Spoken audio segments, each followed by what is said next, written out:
Hi అండి, welcome to నేహికాస్ NEFT. ఈరోజు beginners అయినా బ్యాచిలర్స్ అయినా చాలా ఈజీగా టేస్టీగా బీరకాయ ఎగ్ కర్రీ ఎలా చేసుకోవాలో చూసేద్దాం. దానికోసం బీరకాయ ముక్కల్ని సన్నగా కట్ చేసి పెట్టేసుకోవాలి, అలాగే ఆనియన్స్ కూడా కట్ చేసి పెట్టేసుకోవాలి.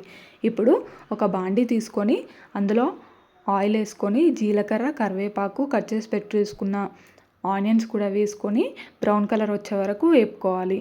ఇప్పుడు బీరకాయ ముక్కల్ని వేసుకొని అందులో పసుపు, సాల్ట్, అల్లం వెల్లుల్లి పేస్ట్ వేసుకొని పచ్చివాసన పోయే వరకు వేపుకోవాలి.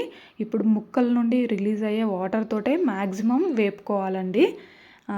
ఒకవేళ చాలా డ్రైగా ఉన్నాయని అంటే పైన ఒక ప్లేట్ పెట్టేసుకొని వాటర్ వేసుకోవాలి.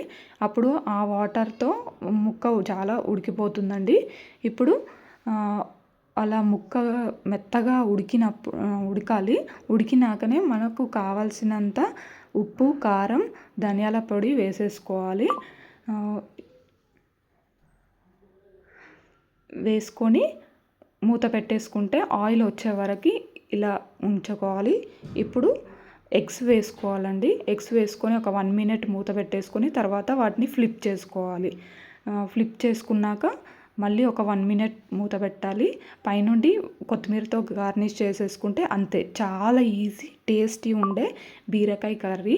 ఒక్కసారి ట్రై చేయండి. మీకు నచ్చినట్టయితే ప్లీజ్ సబ్స్క్రైబ్ చేసుకోండి.